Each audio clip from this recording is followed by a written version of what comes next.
అందరికీ నమస్కారం.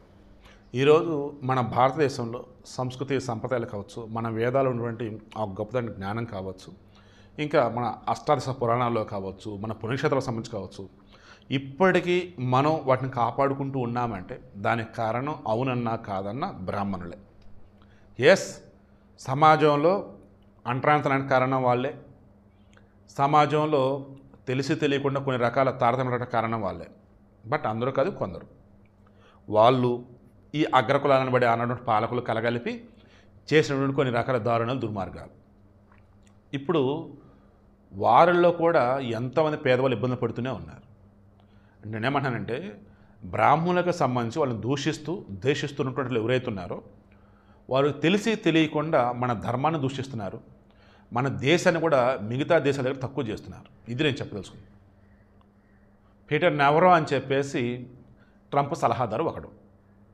వాడు ఈరోజు ఏకంగా భారతదేశమట ప్రజలనట తొక్కిపెట్టట, పనంగా పెట్టట, బ్రాహ్మణులకు దోచిపెడుతుందట ఈ దేశం, భారతదేశం. ఏ రకంగా?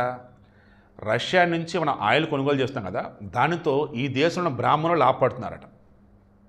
ఏ బ్రాహ్మణులు లాభపడుతున్నారు అంటే వ్లాడిమిర్ పుతిన్ కదా. సో పుతిన్ అయ్యర్ ఆయన బ్రాహ్మణుడు, ముఖేష్ అంబానీ శర్మ బ్రాహ్మణుడు, గౌతమ్ అదానీ శర్మ బ్రాహ్మణుడు అనుకుందామా. ముఖేష్ అంబానీ వైశ్యుడు అండ్ గౌతమ్ అదానీ కూడా ఐ థింక్ అతను కూడా వైశ్య కమ్యూనిటీస్ చెందిన పర్సన్. బ్రాహ్మణులు కాదు వాళ్ళు. ఇంక ఇక్కడ బ్రాహ్మణులు ఎవరు ఉన్నారంటే వారికి తెలిసింది ఏంటి అంటే, భారతదేశానికి సంబంధించి మేధావితనమన్నా, భారతదేశానికి సంబంధించేసి జ్ఞానమన్నా, సంపద అన్నా అది బ్రాహ్మణుల దగ్గరే ఉంటుంది అనేటువంటి భ్రమలలో ఈ పాశ్చాత్యులు, ఎస్పెషల్లీ విభజించు పాలించిన బ్రిటిష్ లుచ్చాగాళ్ళు, వాళ్ళ మైండ్లో అలా ఉంది. వలసవాదులే కదా అమెరికాలో ఉన్నవాళ్ళు కూడా, వీళ్ళు యూరోప్ దేశం నుంచి వచ్చిన వాళ్ళు కదా. సో ఈ నవర కూడా అటువంటి వాడే. వీడికి ఇంట్రెస్ట్ మీకు అర్థమైందా? మన దేశంలో అట బ్రాహ్మణులట ఈ రోజుకి అట లబ్ధి పొందుతున్నారు, బాగుపడుతున్నారట. ఎలా అంట? సామాన్యులకు సంబంధించి వారికి అందాల్సిన అందనీయకుండా సామాన్యులను తొక్కివేస్తూ మిగతా దేశాలతో అన్నప్పుడు వారికి లాభాలు ఉండే విధంగా చేసుకుంటూ వెళ్తున్నారంట. ఏకంగా అతను ఏమన్నా తెలుసా నవరో? రష్యా ఉక్రెయిన్ యుద్ధం అందా, అది మోడీ యుద్ధం అంట. చైనా వర్డ్ని పీకటానికి వాడు వల్ల కాక మెత్తగా ఉండని చెప్పేసి మన దగ్గరకు వస్తున్నాడు. కానీ గమనిస్తూ ఉన్నటువంటి సింహం నిమిషం వాడికి తెలియట్లా. ఆల్రెడీ సింహం జూలు విదిల్చింది, అమెరికాకి బ్యాడ్ టైం మొదలైంది. మరలా రష్యాని, చైనాని, ఇండియాని కలిపింది వీళ్ళే. మరలా ఇప్పుడు రష్యాకి దగ్గర కాకూడదు ఇండియా, అమెరికాకి దగ్గర కావాలని చెప్పేసి వాళ్ళు అంటున్నది వీళ్ళే. ఎవడు అసలు వీడు? ఆయా దేశాలు అంటే ప్రపంచంలో రకరకాల దేశాల నుంచి అమెరికా వెళ్ళి వాళ్ళు అక్కడ ఉన్నటువంటి ఆ మేధావితనంతో అమెరికా అనేదాన్ని ఒక బ్రాండ్గా మార్చారు. అట్లాంటిది ఈరోజు అన్ని చోట్ల మాది ఆధిపత్యం ఉండాలంటే ఎలా కుదిరిద్ది? వీడియోకి ఇంట్రెస్ట్ మీకు అర్థమైందా? ఇప్పటికీ మన దేశంలో విభజన చిచ్చు పెడడానికి ఎంతోమంది ఎదురు చూస్తూనే ఉన్నారు.